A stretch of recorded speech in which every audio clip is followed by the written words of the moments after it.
अध्याय 357 मृत्यु का समय। कपिल ने अपनी ही मृत्यु का पूर्वाभास किया था। यह इसी कमरे में होने वाला था। उसका शरीर बेडरूम के अंदर पड़ा था, उसका सिर जमीन पर कटा हुआ था और चारों तरफ खून फैला हुआ था। लेकिन रोहित के लिए ऐसा परिणाम असंभव होना चाहिए था। कमरे के अंदर के लोगों का चेहरा विहीन फेसलेस होना सामान्य था।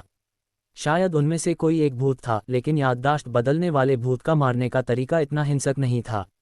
वह भूत चेहरों पर खून से सने अखबार चिपकाकर, चेहरे चुराकर और यादें बदलकर लोगों को अपना गुलाम बनाता था। उसका मारने का तरीका इतना सौम्य था कि इस तरह की वीभत्स हत्या उससे मेल नहीं खाती थी। क्या इस कमरे में कोई दूसरा भूत था? रोहित के चेहरे के भाव बदलते रहे क्योंकि वह इन कमजोर सुरागों से कुछ विश्लेषण करने की कोशिश कर रहा था। जानकारी बहुत कम थी। आखिर कपिल एक बच्चा था, उसके भविष्य देखने की प्रक्रिया पूरी तरह व्यापक नहीं रही होगी, अन्यथा वह पूरी घटना को स्पष्ट कर देता। चलिए यहाँ से चलते हैं। आपके पास अभी भी घोस्ट कैंडल है, हम निश्चित रूप से सुरक्षित बाहर निकल सकते हैं। मैं यहाँ मरना नहीं चाहता। मुझे लगता है कि जब तक हम इस कमरे में रहेंगे हम सब मारे जाएंगे। कपिल ने रोते हुए रोहित का हाथ खींचकर विनती की।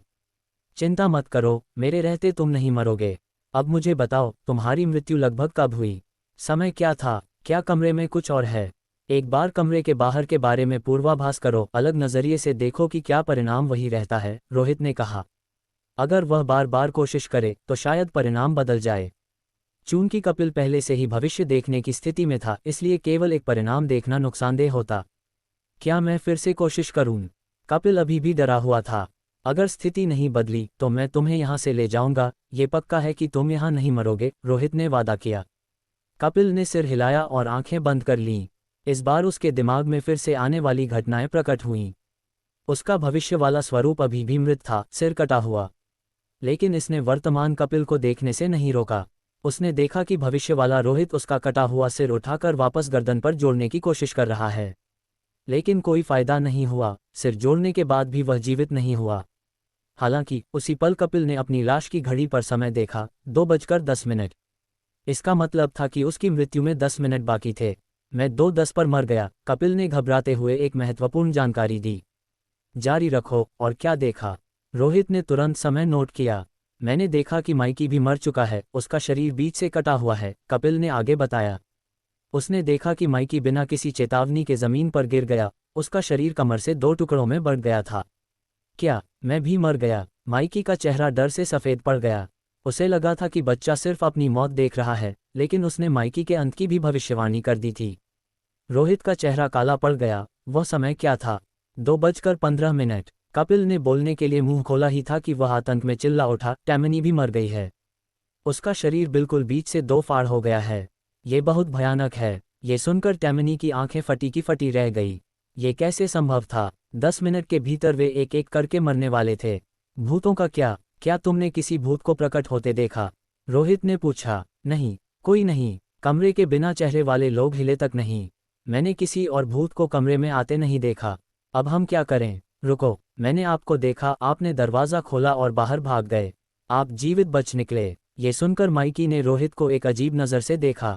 उम्मीद के उलट, वे तीनों मरने वाले थे और रोहित बचने वाला था। लेकिन रोहित ने ठंडे स्वर में कहा, यह असंभव है। अगर ऐसी नौबत आई तो मैं खुद को बचाने के लिए सबसे पहले घोस्ट कैंडल जलाऊंगा। मैं स्थिति को इतना बिगड़ने नहीं दूंगा। तुम्हारी भविष्यवाणी में कुछ गड़बड़ है, इसे अभी रोक दो। रोहित को लगा कि कपिल की शक्ति को गुमराह किया जा रहा है, या शायद भूतों का प्रभाव इतना गहरा गया है कि वह सटीक भविष्यवाणी नहीं कर पा रहा। कपिल ने तुरंत पूर्वाभास रोक दिया। रोहित, चलिए चलते हैं। यहाँ रहे तो मौत पक्की है, कपिल ने उसे खींचा। वास्तव में भविष्यवाणी के आधार पर इस मिशन को छोड़ देना ही सबसे समझदारी भरा फैसला होता। जल्दबाजी मत करो, हम अभी पीछे नहीं हटेंगे। हमारे पास अभी भी 5 मिनट नहीं, 4 मिनट का समय है, रोहित शांति से बोला। कपिल, तुम 2:10 के बाद मरे हो तो तुम अभी निश्चित रूप से नहीं मरोगे। जब तक तुम नहीं मर रहे तब तक तुम सुरक्षित हो। माइकी, तुम बाहर वाले भूत पर नजर रखो। उसकी हर हरकत की रिपोर्ट मुझे दो। तुम दोनों यहाँ रुको, मैं उस बेडरूम की जांच करने जा रहा हूँ। अगर खतरा दिखे तो तुरंत घोस्ट कैंडल जला देना। रोहित ने लाल घोस्ट कैंडल और लाइटर टैमनी को थमा दिया। कपिल का ध्यान रखना, वह बच्चा है। टैमनी ने मोमबत्ती कसकर पकड़ी और सिर हिलाया। याद रखना, अगर कोई दुर्घटना न हुई तो भी तुम्हें 3 मिनट के भीतर मोमबत्ती जला देनी चाहिए, रोहित ने निर्देश दिया। रोहित, तुम मुझसे बहुत ज्यादा उम्मीद कर रहे हो। तुम चाहते हो कि मैं उस भूत की निगरानी करूं, लेकिन क्यों? माइकी ने पूछा। अगर तुम 15 मिनट बाद मरना नहीं चाहते तो वैसा ही करो जैसा मैंने कहा है। खतरा कमरे के अंदर से नहीं, बल्कि बहुत संभव है कि बाहर वाले भूत से आ रहा है। हमलावर कोई दूसरा भूत होना चाहिए। तुम्हें पता होना चाहिए, तुम सब पर निशान लग चुका है। इतना कहकर वह माइकी की झिझक की परवाह किए बिना बेडरूम की ओर बढ़ गया। उसे इस सुरक्षित अवधि का उपयोग करके मुख्य भूत को ढूंढना और उसे कैद करना था। मौत को करीब देख माइकी ने हिम्मत जुटाई, उसने दांत भींच लिए और कांपते हुए कमरे का दरवाज़ा एक जिरवी जितना खोला ताकि देख सके कि बाहर वाला भूत आखिर कर क्या रहा है। ऑपरेशन शुरू हो गया था। कपिल की भविष्यवाणी की बदौलत वे कई गलत रास्तों से बच सकते थे और संभावित मृत्यु के समय को सटीक रूप से समझ सकते थे। बिना इस भविष्यवाणी के उनका अंत वैसा ही होता जैसा कपिल ने देखा था। अध्याय 358, मुड़ना और वापस आना। हालांकि अधिकांश परिस्थितियों में अलग अलग कार्रवाई करना एक अच्छा निर्णय नहीं माना जाता, लेकिन जब आसपास मौत होने में केवल 5 मिनट बचे हों तो सबसे स्पष्ट रास्ता यही था कि वर्तमान स्थिति को जल्दी से सुलझाया जाए और यहाँ से निकला जाए। रोहित को मदद की ज़रूरत नहीं थी, वह अकेला उस चीज़ से निपट सकता था। उसे चिंता इस बात की थी कि आखिर 10 मिनट बाद कपिल से शुरू होकर बाकी लोग क्रमवार क्यों मरेंगे। यदि वे वास्तव में किसी जाल में फंस गए थे तो ये पता लगाना आवश्यक था कि क्यों। इस समय उसका संदेह दरवाजे के बाहर गलियारे में मौजूद उस भूत पर था। वह एक अज्ञात आतंक स्तर वाला भूत था जिसके मारने का तरीका भी अनजाना था और जिसका रिकॉर्ड कभी अभिलेखागार में नहीं था। इसके अलावा पिछली बार जब रोहित ने डोर नॉकिंग घोस्ट को बुलाया था तो वह इस इकाई को होटल से बाहर नहीं ले जा पाया था। इसका मतलब था कि उस पर डोर नॉकिंग घोस्ट के अभिशाप का कोई असर नहीं हुआ था। समय की कमी के कारण रोहित तुरंत अंदर के बेडरूम में घुस गया। अन्य जगहों पर कोई असामान्यता नहीं मिली थी, इसलिए जांच की आवश्यकता नहीं थी। कपिल ने ये पहले ही बता दिया था, जिससे काफी समय बच गया। उसने दरवाज़ा धक्का देकर खोला। कमरा घुप अंधेरा था, लेकिन घोस्ट विजन के माध्यम से उसे कमरे की हर चीज स्पष्ट रूप से दिखाई दे रही थी। ये बिल्कुल वैसा ही था जैसा कपिल ने देखा था। कमरे में लोग खड़े थे, बैठे थे और जमीन पर लेटे थे। उन सभी के चेहरे के नक्श गायब थे। इन लोगों के कपड़े अलग अलग थे, कुछ पुरुष, कुछ महिलाएं, सूट पहने अधेड़ उम्र के आदमी, हुडी पहने युवक, फ्रॉक पहने लड़कियां। व्यक्ति कोई भी हो, सबके चेहरे सपाट थे। वे शांत खड़े थे या लेटे थे, ये पता लगाना मुश्किल था कि वे जीवित हैं या मृत। रोहित उनके चेहरा विहीन सिरों को घूरने लगा। पहले की तुलना में यह अलग था। उनके चेहरे की खाल छीली नहीं गई थी, बल्कि उनके नक्श बस गायब हो गए थे। पीछे केवल सपाट खाल रह गई थी। क्या उस भूत ने इनके चेहरे छीन लिए, या उस भूत की असली पहचान ही बिना चेहरे वाला होना है? उसने हर व्यक्ति को गौर से देखा। शायद भूत उनके बीच छिपा हो, लेकिन दुर्भाग्य से उनमें से कोई भी असली भूत नहीं था। यदि इन लोगों के पास चेहरे ही नहीं थे तो सुनीता के शरीर से मिला वह मुस्कुराता हुआ चेहरा इन पर कैसे लगाया जाता? असली भूत वही होना चाहिए जिसके पास वह घोस्ट फेस हो। तो ऐसा लगता है कि मुझे देर हो गई। भूत यहाँ पहले था, लेकिन अब इस कमरे में नहीं है। लेकिन अगर भूत चला गया है तो इसका मतलब है कि उसने पिंकू को छोड़ दिया है। इसलिए पिंकू को यहीं होना चाहिए। रोहित की नज़रें तेज हो गईं। हालांकि ये लोग बिना चेहरे के थे, लेकिन वह शरीर की बनावट और कपड़ों की पहचान से पिंकू को ढूंढ सकता था। उसने खिड़की के पास पीठ फेर कर खड़े एक व्यक्ति को देखा। उसकी कद काठी बिल्कुल पिंकू जैसी थी। क्या ये पिंकू है? रोहित सावधानी से उसकी ओर बढ़ा। रोहित ने उस व्यक्ति के कंधे पर हाथ रखा। उसे गर्मी महसूस हुई। क्या पिंकू अभी मरा नहीं है? एक पल के लिए उसे राहत मिली, लेकिन जब रोहित ने तेजी से उस शरीर को घुमाया तो उसका चेहरा काला पड़ गया। हालांकि यह पिंकू का शरीर था, लेकिन उस पर लगा चेहरा किसी अजनबी का था। वह फिट नहीं बैठ रहा था, मुड़ा हुआ और सड़ रहा था। रोहित ने तुरंत घोस्ट शैडो की शक्ति का उपयोग करके उस क्षतिग्रस्त चेहरे को उखाड़ दिया, जिससे पिंकू फिर से चेहरा विहीन हो गया। क्या वह चीज जाते समय सबके चेहरे अपने साथ ले गई? रोहित को कमरे में पिंकू का असली चेहरा नहीं मिला। किस तरह के भूत को इतने चेहरों की जरूरत होती है? क्या उसे संग्रह करने का जुनून है? उसे मुस्कुराता हुआ चेहरा तो मिल ही चुका था, तो वह बाकियों को कहाँ रखेगा? कमरा नंबर 31। वह नंबर रोहित के दिमाग में कौंधा। हमले के समय पिंकू ने वही सुराग छोड़ा था।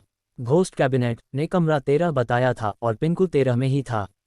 लेकिन क्या होगा अगर भूत कमरा 31 का भी उपयोग कर रहा हो? समय खत्म हो रहा था। 3 मिनट से अधिक बीत चुके थे। वह महसूस कर सकता था कि टैमनी ने कपिल की रक्षा के लिए घोस्ट कैंडल जला दी है, लेकिन ये पर्याप्त नहीं हो सकता था। दूसरी ओर माइकी कांप रहा था। उसने गलियारे की निगरानी के लिए अपना सिर दरवाजे से थोड़ा बाहर निकाला। अंधेरे गलियारे में उसकी टॉर्च की रोशनी मुश्किल से रास्ता दिखा पा रही थी। चौराहा अब खाली था, भूत जा चुका था। वह चीज कहाँ गई? माइकी घबरा गया। अचानक उसकी रोशनी में कुछ दिखा। दूर भारी कदमों वाला एक लंबा साया धीरे धीरे दूर जा रहा था। मिल गया। क्या वह जाने की कोशिश कर रहा है? माइकी का दिल थोड़ा हल्का हुआ। रुको, अगर भूत जा रहा था तो कपिल और अन्य लोग क्यों मरेंगे? जैसे ही उसे यह एहसास हुआ, दूर खड़ी वह लंबी आकृति ठिठक गई और धीरे धीरे मुड़ी, फिर से उनकी तरफ रुख करते हुए। एक अकथनीय भय ने उसे जकड़ लिया। उन्हें निशाना बना लिया गया था। मैंने भूत को देख लिया, माइकी कमरे के अंदर चिल्लाया। वह जाने ही वाला था लेकिन रुक गया और मुड़ गया। वह हमारी तरफ आ रहा है। कपिल की मौत निश्चित रूप से इसी भूत से जुड़ी है। जल्दी कोई उपाय निकालो, अभी निकलो वरना बहुत देर हो जाएगी। अध्याय 359। वह मोमबत्ती जो पल भर में जलकर राख हो गई।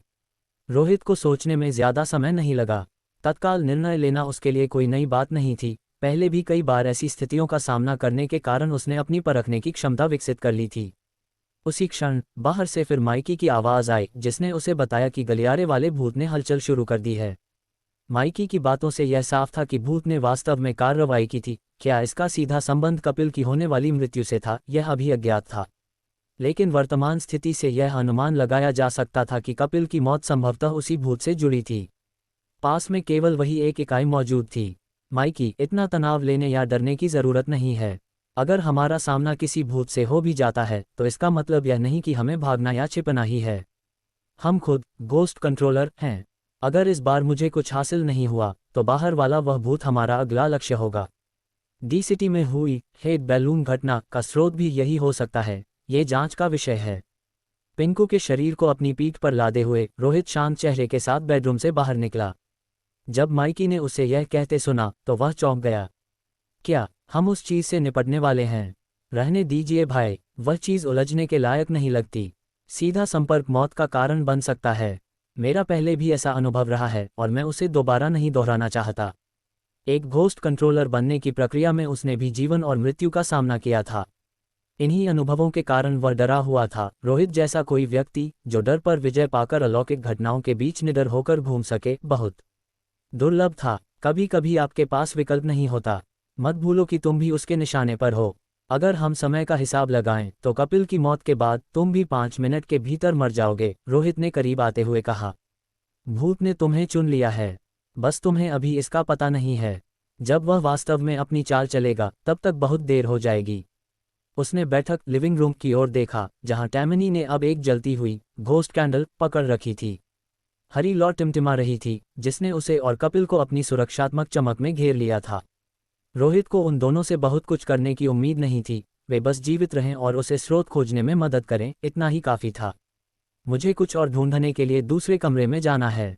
क्या तुम यहीं रुककर मेरे लौटने का इंतजार करोगे या मेरे साथ आओगे? घोस्ट कैंडल के साथ तुम आगे के लिए सुरक्षित रहोगे। बिना किसी हिचकिचाहट के कपिल ने उत्तर दिया, मैं यहाँ नहीं रुक रहा। मैं आपके साथ आ रहा हूँ। अगर मैं इनके साथ रहा तो क्या पता आपके लौटने तक मेरा शरीर ठंडा हो चुका हो। जल्दी कीजिए, मुझे यहाँ से ले चलिए। उस स्थिति में हम साथ चलते हैं। टैमनी, घोस्ट कैंडल उठाओ और कपिल को साथ ले लो, रोहित ने पिंकू के शरीर को संभालते हुए बाहर निकलते हुए कहा। टैमनी की हथेलियां थोड़ी कांप रही थीं, लेकिन वह दृढ़ता से पीछे हो ली। उसे समझ नहीं आ रहा था कि रोहित एक भूत की ओर ही क्यों बढ़ रहा है, लेकिन उसके पास आज्ञा मानने के अलावा कोई चारा नहीं था। माइकी, हटो, हम यहाँ से जा रहे हैं, रोहित ने कहा। बड़े भाई, एक बार फिर सोच लीजिए। एक भूत हमारी तरफ आ रहा है, ये जानलेवा हो सकता है, माइकी हकलाते हुए बोला। मैंने सब सोच लिया है, रोहित ने ठंडे स्वर में उत्तर दिया। मेरे पीछे आओ और तुम जीवित रहोगे। अगर नहीं सुना और तुम मर गए तो मैं जिम्मेदार नहीं हूं। माइकी के पास और कोई विकल्प नहीं था। वह स्वेच्छा से आया था। अब वह केवल एक उदास चेहरे के साथ दरवाजा खोल सकता था। रोहित पिंकू की लाश लेकर बाहर निकला। हम कहाँ जा रहे हैं? उस भूत ने रास्ता रोक रखा है, माइकी ने अपनी टॉर्च दूर दिख रही उस लंबी आकृति की ओर घुमाते हुए कहा। वह साया भारी कदमों के साथ धीरे धीरे करीब आ रहा था। हवा में सड़न की गंध और गहरी हो गई थी। वह स्पष्ट रूप से एक चलती फिरती लाश थी, पर उसका आतंक स्तर अज्ञात था। रोहित की घोस्ट आई ने उस चीज पर नजर डाली। एक काला और बदबूदार चेहरा, आंखों से बहता हुआ सड़न भरा तरल, एक पुराना कोट पहने हुए। वह नर्क से आई किसी प्रतिशोधी आत्मा की तरह इस सनकरे रास्ते में बिना किसी उद्देश्य के भटक रहा था। वह उनकी ओर ही एक एक कदम बढ़ा रहा था। सही है, यही वह भूत है जिसका सामना मैंने दूसरी मंजिल पर किया था, रोहित ने पीछे छूट रहे पदचिन्हों को देखकर कहा। वे काले तरल से सने हुए थे। ये वही पदचिन्ह थे जो उसने सीजर होटल में प्रवेश करते समय देखे थे। वह क्या है? अचानक रोहित ने भूत के हाथ में कुछ देखा। एक चाकू, और सटीक कहें तो यह एक फायरवुड नाइफ था, जैसा ग्रामीण इलाकों में लकड़ी काटने के लिए इस्तेमाल किया जाता है। वह जंग लगा हुआ था और उसमें कई खांचे थे, जैसे वह सालों से जमीन में दबा रहा हो। एक भूत जिसके हाथ में चाकू है। ये पहली बार देख रहा हूं, रोहित ने एक सिहरन के साथ सोचा। उसकी अंतरात्मा कह रही थी कि वह जंग लगा चाकू साधारण नहीं है। उसने पहले कभी किसी भूत को हथियार पकड़े नहीं देखा था। ये किसी विशेष उपकरण जैसा लग रहा था। बड़े भाई, देखना बंद कीजिए, समय लगभग पूरा हो गया है। माइकी ने रोहित का हाथ पकड़कर विनती की। हमें भागना चाहिए या चलना चाहिए? वह चीज़ इधर ही आ रही है। भूत एक निश्चित पैटर्न के अनुसार मारते हैं। ये चीज़ बहुत खास है। यह अंधाधुंध नहीं मारती। हमने इसे देखा है और यह बिना रास्ता बदले अपनी गति से चल रहा है। हम भी अभी जीवित हैं। इन अवलोकनों से मैं ये निष्कर्ष निकाल सकता हूं कि इस भूत को मारने के लिए विशिष्ट शर्तों को पूरा करना होता है, और यह एक बार में केवल एक ही व्यक्ति को मारता है। रोहित पीछे हटते हुए बोला। उसे खतरे से बचने के लिए इसके किलिंग पैटर्न को समझना था। जैसे ही वे भूत से दूर हुए, कपिल द्वारा भविष्यवाणी की गई मृत्यु का समय आ गया। 2:10। कपिल की घड़ी से बीप की आवाज आई। रोहित, मेरी मौत का समय आ गया है, कपिल ने रोहित का हाथ कसकर पकड़ते हुए कांपती आवाज में कहा। ठीक उसी समय गलियारे में भटकती वह लंबी लाश रुक गई। रोहित तुरंत समझ गया, कपिल की मौत इसी भूत के कारण होनी थी। डरो मत, तुम घोस्ट कैंडल की रोशनी में सुरक्षित हो, रोहित ने गंभीर स्वर में कहा। जब तक यह मोमबत्ती नहीं बुझती, कोई भूत तुम्हें नहीं मार सकता। अचानक रोहित ने देखा कि उस लंबी लाश ने धीरे धीरे वह हाथ ऊपर उठाया जिसमें जंग लगा चाकू था। उसने उसे कमर के स्तर तक उठाया। रोहित ने तुरंत उस ऊंचाई की तुलना अपने आसपास से की। वह ठीक कपिल की गर्दन के स्तर पर थी। यह नहीं हो सकता, रोहित को कुछ एहसास हुआ। उसका चेहरा अविश्वास से भर गया। उस लंबी लाश ने वह जंग लगा खांचेदार चाकू हवा में चलाया, जैसे वह शून्य को काट रहा हो। अगले ही पल टैमनी के हाथ में मौजूद घोस्ट कैंडल धमाके के साथ जल उठी, जैसे खौलते तेल में ठंडा पानी डाल दिया गया हो। हरी घोस्ट फ्लेम तेजी से फैल गई। पूरी मोमबत्ती अकल्पनीय तरीके से जलने लगी। बस एक पल के भीतर उसका 10वां हिस्सा भी शेष नहीं बचा था। कपिल नहीं मरा। अध्याय 360 स्वरूप की खोज। एक अकेली घोस्ट कैंडल। रोहित ने इसे प्राप्त करने के बाद से केवल एक बार उपयोग किया था। अलौकिक बस की घटना के दौरान वह इसे अपने साथ नहीं ले गया था, और उसने इसे केवल इसी होटल की दूसरी मंजिल पर जलाया था, जहां यह मुश्किल से ही खर्च हुई थी। इसके बावजूद लगभग पूरी तरह जलने से पहले इसने केवल एक बार भूतिया हमले का प्रतिरोध किया। आग के गोले की तरह फूटी उस रोशनी के विस्फोट ने घोस्ट कैंडल की सारी ऊर्जा सोख ली थी, जिससे अब केवल एक छोटा सा काला हिस्सा ही बचा था। आटिल्ड घटना इतनी अचानक हुई कि घोस्ट कैंडल की रोशनी भड़कने के बाद उसे पकड़े हुए टैमनी अपनी चीख रोक नहीं पाई। ये शुद्ध आतंक की आवाज़ थी। मोमबत्ती का बचा हुआ हिस्सा, जिसमें अभी भी मरती हुई हरी लौ टिमटिमा रही थी, उसके कांपते हाथों से छूटकर गिर गया। वह कालीन से टकराया और एक हल्की आवाज़ के साथ बुझ गया। आसपास की रोशनी गायब हो गई। हर किसी के दिल की गहराई से मौत की गंध उठी, जिससे पूर्ण हताशा की भावना पैदा हुई। घोस्ट कैंडल बुझ चुकी थी, उनकी सुरक्षा सुनिश्चित करने वाली एकमात्र चीज जा चुकी थी। और भूत वहीं था, वापस जाने का रास्ता रोके हुए। स्थिति गंभीर हो गई थी। हालांकि कपिल नहीं मरा था, लेकिन अगली मौतों के लिए भविष्यवाणी किया गया समय तेजी से करीब आ रहा था। जब भूत अपना अगला हमला करेगा, तो उसे रोकने के लिए कोई मोमबत्ती नहीं होगी। मेरे पीछे आओ, इस भूत से दूर रहो, रोहित ने जमीन से मोमबत्ती का वह छोटा टुकड़ा उठाते हुए तेजी से कहा। उसकी आवाज़ ने सुन्न पड़ चुके समूह को वास्तविकता में वापस ला दिया। हर कोई पीछे हटा और रोहित के पीछे उस डरावने गलियारे में और गहराई तक चला गया। उनके पीछे वह लंबी और भयानक लाश स्थिर रही। वह वहीं रुकी रही, ठीक वैसे ही जैसे चौराहे पर थी। वही मुद्रा, वही संकेत, सिवाय इसके कि अब उसका रुख उनकी दिशा में था। पीछे हटते हुए रोहित इसके किलिंग पैटर्न का विश्लेषण करने लगा। वह मारने के लिए क्यों रुका? क्या उसने हमें देखा? नहीं। क्या इसलिए कि हम उसके सामने थे? नहीं, ये भी नहीं है। कपिल ने अपनी मृत्यु का पूर्वाभास तब किया था जब हम कमरे के अंदर थे। दूसरे शब्दों में, भूत द्वारा देखा जाना या उसके सामने होना मायने नहीं रखता। ये पीड़ितों को खोजने के लिए अपनी इंद्रियों पर निर्भर नहीं है। ये चयन की किसी अधिक कठोर पद्धति का उपयोग करता है।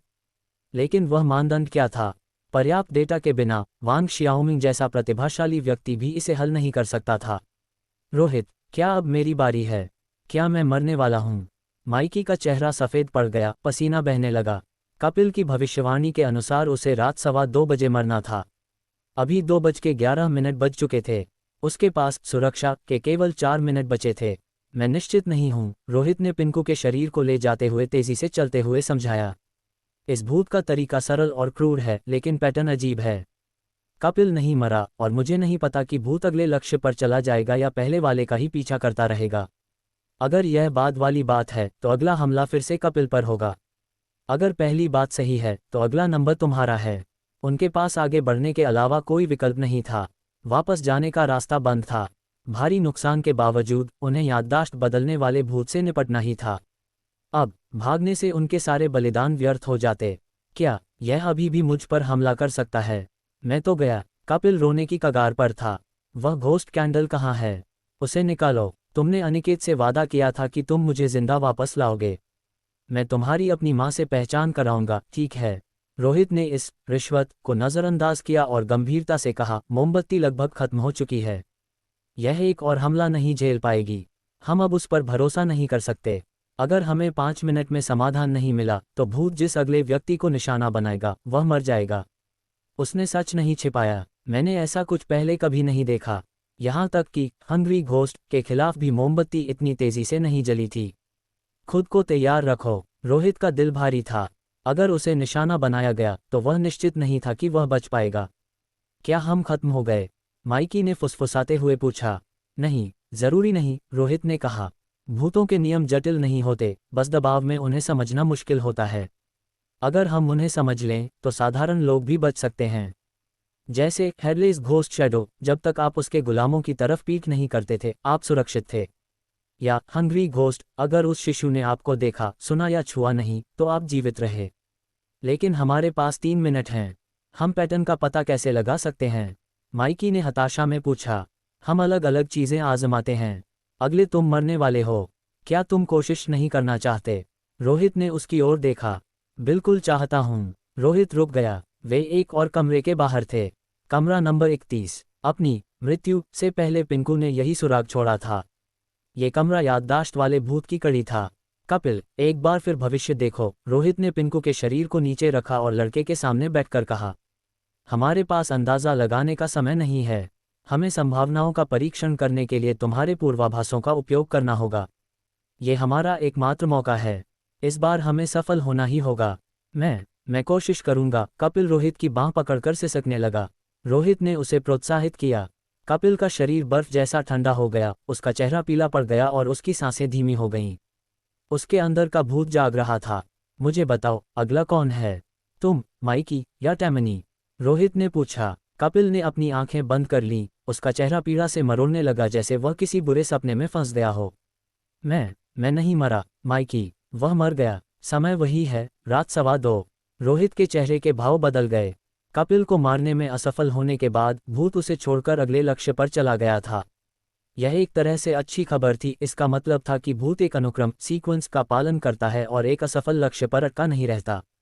अभी क्या स्थिति है? क्या माइकी अभी भी मर रहा है? रोहित ने तुरंत अपना घोस्ट डोमेन खोल दिया, माइकी को लाल रोशनी में घेर लिया। कपिल ने उस दृश्य के बीच बोलने के लिए संघर्ष किया। वह अभी भी मर गया है। वह आपके घोस्ट डोमेन के अंदर भी मर गया। घोस्ट डोमेन बेकार था, हमला होने वाला था और उसे रोका नहीं जा सकता था। अध्याय 361, शक्ति का चमत्कार। माइकी, उस प्रेत का सामना सीधे तौर पर न करने की कोशिश करना, रोहित ने कहा। प्रेत का शिकार करने का व्यवहार तब शुरू हुआ जब वह गलियारे से गुजरा और वापस मुड़ा, जो उसने पहले कभी नहीं किया था। दूसरे शब्दों में, प्रेत की हत्याओं का तरीका इन्हीं क्रियाओं के भीतर छिपा है, और उस दौरान प्रेत के व्यवहार में केवल 2 ही बदलाव आए थे, उसकी दिशा और उसकी दृष्टि की रेखा। दिशा बदलना शायद काम आ जाए, उसने अपनी बात जारी रखी। रोहित ने माइकी से अलग अलग तरीके आजमाने को कहा और कपिल परिणामों की भविष्यवाणी कर रहा था। माइकी ने सहमति में सिर हिलाया। उसने वैसा ही किया जैसा उसे बताया गया था और पीछे अंधेरे गलियारे में छिपे उस प्रेत की ओर मुड़कर नहीं देखा। लेकिन परिणाम दम घोंटने वाला था। कोई फायदा नहीं हुआ। वह फिर भी मारा गया। कपिल ने उसकी मृत्यु का परिणाम बताते हुए कहा। दिशा मुख्य कारण नहीं थी। क्या ये दृष्टि की रेखा हो सकती है? उस प्रेत ने हमें पहले देखा था इसलिए। माइकी तेजी से घबराने लगा। असंभव, रोहित ने कहा, इसका संबंध निश्चित रूप से प्रेत के मुड़ने से है। याद करो, कपिल ने भविष्य देखा था और हम उस भविष्य में नहीं मरे थे, जिसका अर्थ है कि हम सुरक्षित थे। मौत का सिलसिला प्रेत के मुड़ने के बाद शुरू हुआ। इसके अलावा जब प्रेत ने हत्या की तो एक बहुत ही स्पष्ट क्रिया हुई थी, उसने चलना बंद कर दिया था। क्या तुम्हें याद है जब तुमने पहली बार उस प्रेत को देखा था? स्थिति वही थी, वह डरावनी तरह से स्थिर खड़ा था। तब मुझे समझ नहीं आया था, लेकिन अब आ गया है। प्रेत के रुकने का कारण यह था कि किसी ने उसकी शर्तों को पूरा कर दिया था। दूसरे शब्दों में, जब प्रेत रुका तो वह किसी की जान ले रहा था, वह बस यूं ही बिना किसी कारण के नहीं खड़ा था। इस बार भी ऐसा ही हुआ। प्रेत हमारी ओर मुड़ा, चलना बंद किया, फिर कपिल पर हमला हुआ, उसके 5 मिनट बाद तुम्हारी मौत हुई और फिर टामेनी की। रोहित की आंखों में चमक आए। उसे पता था कि वह सच्चाई के करीब पहुंच रहा है, लेकिन वह सच्चाई के जितना करीब पहुंचता, प्रेत की हत्या के पैटर्न को समझना उतना ही कठिन होता जा रहा था। शर्तें बहुत ही कम थीं। चलना, मुड़ना, रुकना, मारना। बस 4 क्रियाएं, जितनी सरल हो सकती थीं। और यदि आप एक एक करके हर शर्त का विश्लेषण करें तो आप पाएंगे कि उनमें से कोई भी प्रेत की हत्याओं के वर्तमान पैटर्न पर सटीक नहीं बैठती। नहीं, उसने निष्कर्ष निकाला, प्रेत द्वारा वास्तव में हत्या शुरू करने से पहले एक बहुत ही महत्वपूर्ण पूर्व क्रिया की जाती है। घूमते समय वह रहस्यमयी तरीके से रुक जाता है। जिस क्षण वह रुकता है, वह इस बात का संकेत है कि कोई उसका निशाना बन गया है। यदि मैं प्रेत की हत्या के पैटर्न को नहीं समझ सकता तो केवल एक ही विकल्प बचता है, प्रेत को आगे चलने से रोकना या उसे रुकने से रोकना। सिर्फ यह एक अत्यंत कठिन कार्य था। ये लगभग प्रेत को बंदी बनाने जैसा था, जिससे अनिवार्य रूप से सीधा संपर्क होता। ऐसे भयानक प्रेत के साथ संपर्क बेहद खतरनाक था। प्रेत कुछ नियमों के अनुसार मारते हैं, ये सच है, लेकिन रोहित ये भी जानता था कि एक बार जब आप किसी प्रेतात्मा के साथ सीधा संपर्क करते हैं तो उस इकाई का भयानक स्वभाव नियमों पर हावी हो जाता है। खुद एक प्रेत नियंत्रक होने के नाते, यदि कोई प्रेत उस पर हावी होने लगा तो वह उसकी उपस्थिति में शक्तिहीन हो जाएगा। यदि प्रेत नियंत्रक के भीतर का प्रेत दब गया तो उनका जीवन अत्यंत नाजुक हो जाएगा। इसलिए किसी प्रेत का सामना करते समय आप शायद मारे जाने से बच सकते हैं, लेकिन उसे रोकना एक बहुत बड़ी चुनौती थी। रोहित, केवल 2 मिनट बचे हैं। समय बहुत कम है, माइकी ने अपनी घड़ी की ओर दोबारा देखते हुए कहा। ये देखकर कि उसके पास जीने के लिए केवल 2 मिनट बचे हैं, वह पूरी तरह से कांपने लगा। मुझे पता है कि हमारे पास समय कम है। क्या तुम्हें दिख नहीं रहा कि मैं विश्लेषण करने में व्यस्त हूँ? रोहित ने गंभीरता से उत्तर दिया। मैं तुम्हें यहाँ मरते हुए नहीं देखना चाहता। तुम्हारे भीतर के प्रेतों का जागना मेरे लिए भी अच्छा नहीं होगा। अगर सब कुछ विफल रहा तो मुझे चरम कदम उठाने होंगे। उसने अपनी कलाई पर बंधी पुरानी, घिसी हुई घास की रस्सी को छुआ। यदि उसने प्रेत के पैरों को बांधने और उसे चलने से रोकने के लिए प्रेत रस्सी, घोस्ट रोप का उपयोग करने की कोशिश की तो स्थिति बदल सकती थी। कपिल, भविष्यवाणी करो कि अगर मैं ये कदम उठाऊं तो क्या होगा? रोहित ने प्रेत रस्सी को थामे हुए निर्देश दिया। उसे वास्तव में कार्रवाई करने की आवश्यकता भी नहीं थी। जैसे ही वह हिलने के लिए तैयार होता, कपिल तुरंत परिणाम देख लेता। इससे विफल प्रयास से होने वाले नुकसान का जोखिम कम हो जाता। कपिल का चेहरा और भी पीला पड़ गया। प्रत्येक भविष्यवाणी उसके भीतर के प्रेत के पुनरुत्थान को तेज कर रही थी, क्योंकि अब तक वह केवल एक ही प्रेत को नियंत्रित करने में सफल रहा था। लेकिन अब ऐसी चिंताओं के लिए समय नहीं था। कपिल के चेहरे पर संघर्ष और डर का मिला जुला भाव था। नहीं, मत जाओ, कृपया मत जाओ। मैंने तुम्हें मरते हुए देखा है। तुम प्रेत के पैरों के पास मरे पड़े थे, तुम्हारा सिर जमीन पर गिर गया था और तुम्हारे हाथ की रस्सी टूट गई थी। क्या? रोहित की आंखें सिकुड़ गईं। वह मर गया और प्रेत रस्सी टूट गई। ये कैसे संभव हो सकता है? उसने बिना सिर वाले प्रेत की छाया, हेडलेस घोस्ट शैडो में महारत हासिल कर ली थी और वह लगभग बिना किसी सीमा के प्रेत की क्षमताओं का उपयोग करने में सक्षम था। फिर भी इन परिस्थितियों में वह मर गया था और यहाँ तक कि प्रेत रस्सी भी टूट गई थी। हालांकि वह जानता था कि एक भयंकर प्रेत के साथ सीधा संपर्क बहुत जोखिम भरा था, लेकिन ऐसा परिणाम कल्पना से भी परे भयानक था। क्या वह जंग लगी लकड़ी काटने वाली कुल्हाड़ी थी? रोहित ने तब गलियारे के दूसरे छोर पर खड़े लंबे मृत व्यक्ति की ओर अपनी नजरें घुमाईं, विशेष रूप से उसके हाथ में मौजूद उस टूटी और जर्जर कुल्हाड़ी की ओर। प्रेत रस्सी टूट गई थी, निश्चित रूप से उसे उसी कुल्हाड़ी से काटा गया होगा।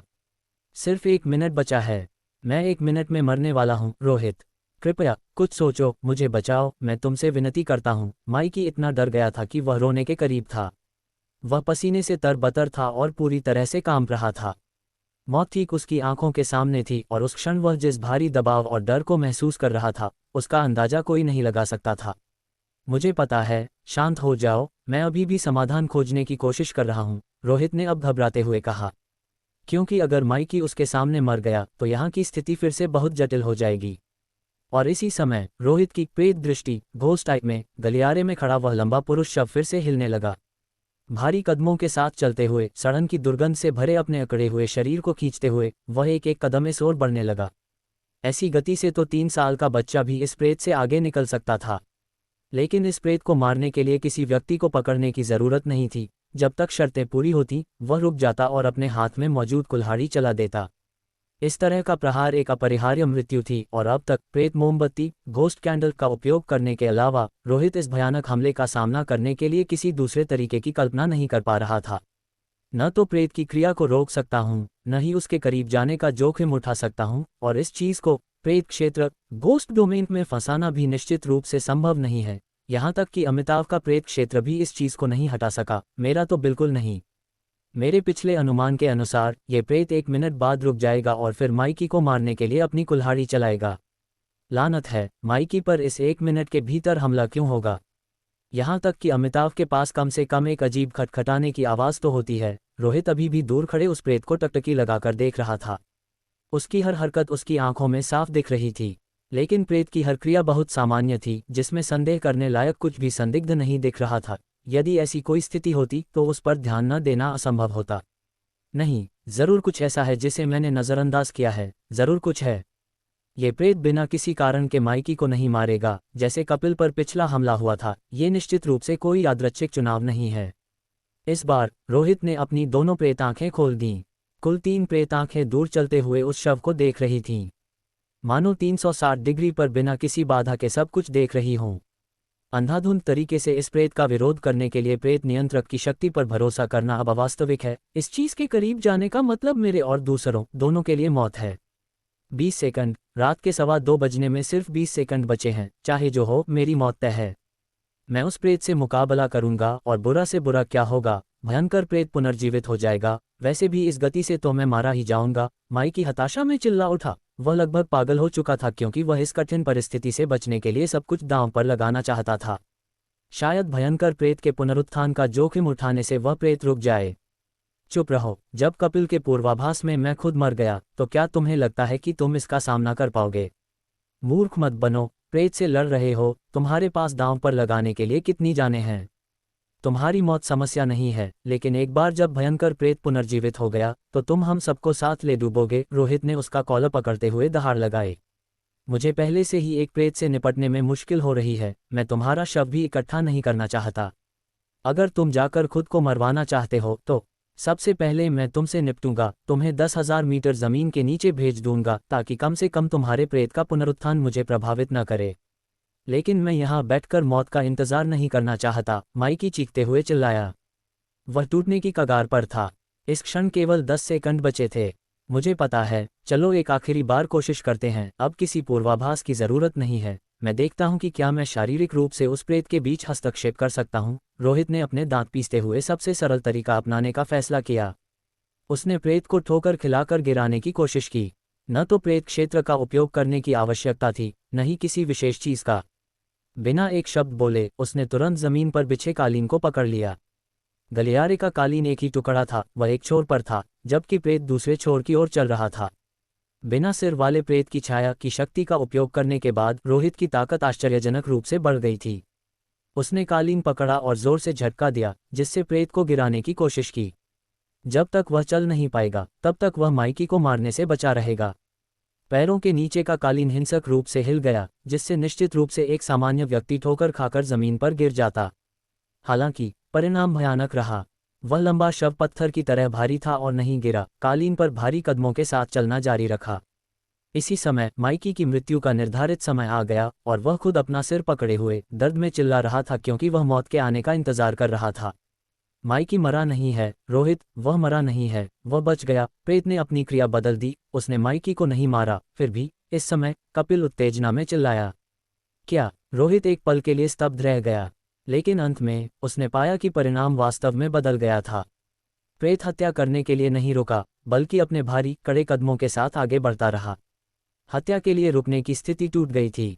तो यह क्या है? मैं केवल प्रेत को गिराना चाहता था और वह गिरा नहीं, लेकिन बदले में माइकी बच गया। क्या कोरी ताकत ने चमत्कार कर दिया? अध्याय 362 पद चिन्हों पर पैर रखना। तथाकथित चमत्कार निश्चित रूप से असंभव था। इसका एकमात्र स्पष्टीकरण ये था कि रोहित की अभी अभी की गई बहुत ही साधारण क्रिया ने प्रेत के हत्या के पैटर्न में व्यवधान डाल दिया था, जिससे माइकी, जिसे लक्ष्य के रूप में चुना जाना था और 2.25 पर मारा जाना था, उस भयंकर प्रेत के निशाने से बच गया। पैटर्न टूट गया था, लेकिन क्यों? आखिर प्रेत अपने शिकार को चुनने के लिए किस तरीके का उपयोग कर रहा था, और क्या इसे वास्तव में केवल एक कालीन हिलाकर बदला जा सकता था? यदि यह सच था, तो इसका मतलब था कि प्रेत की हत्या का पैटर्न वास्तव में काफी सरल था, इतना सरल कि कोई भी व्यक्ति इसे आसानी से कर सकता था। कालीन की स्थिति बदली, फिर माइकी बच गया और प्रेत पहले की तरह हत्या शुरू करने के लिए नहीं रुका। क्या कालीन ही कुंजी है? नहीं, कालीन कुंजी नहीं है। उस कालीन पर प्रेत द्वारा छोड़े गए पदचिह्न निशान ही कुंजी हैं। मध्यम रोशनी वाले गलियारे में उस लंबे व्यक्ति का मृत्यु जैसा स्थिर शव अभी भी रहस्यमय तरीके से भटक रहा था। उसके भारी कदमों का सिलसिला जारी था, जो अपने पीछे सड़न भरे पदचिह्नों की एक कतार छोड़ रहे थे। वे पदचिह्न स्पष्ट नहीं थे, केवल एक काली रूपरेखा का आभास था, जो कुछ दिनों के बाद ही स्पष्ट होते थे जब पदचिह्नों से निकला तरल पदार्थ सड़कर और खराब हो जाता था, जैसा कि रोहित ने होटल में पहली बार प्रवेश करते समय देखा था। वे काले, सड़े हुए निशान विशेष रूप से प्रत्यक्ष थे। तो क्या किसी की मृत्यु इसलिए हुई क्योंकि प्रेत के पदचिह्न कालीन पर रह गए थे?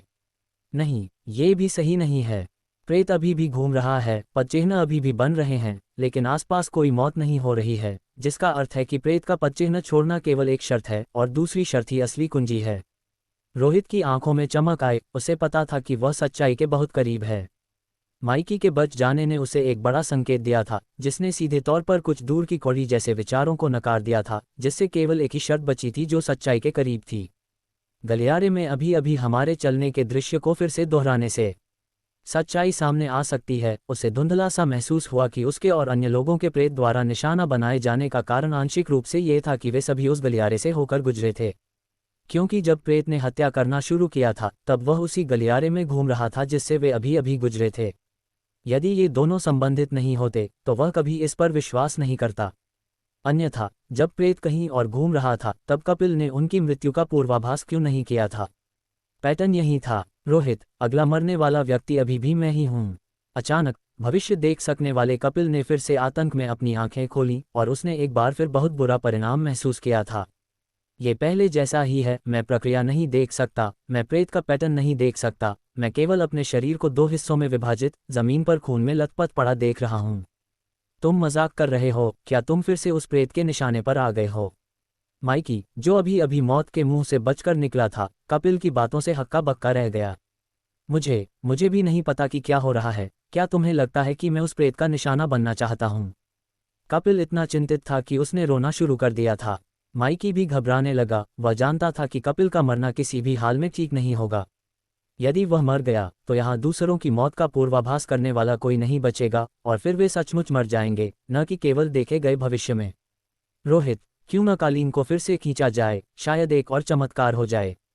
नहीं, उसकी ज़रूरत नहीं है। मुझे लगता है कि मैंने प्रेत की हत्या के पैटर्न को समझ लिया है, लेकिन मुझे अभी भी अंतिम स्पष्टता की कमी महसूस हो रही है। मुझे उस दृश्य को फिर से चलाने की ज़रूरत है जब हम अभी अंदर आए थे। मुझे थोड़ा समय दो। वैसे कपिल, तुम्हारी अगली मौत कब है? रोहित ने तुरंत पूछा। 2 मिनट में, कपिल कांप उठा। अभी थोड़ा समय है, ये पर्याप्त होना चाहिए। रोहित ने एक गहरी सांस ली और एक बार फिर प्रेत क्षेत्र, घोस्ट डोमेन में प्रवेश किया।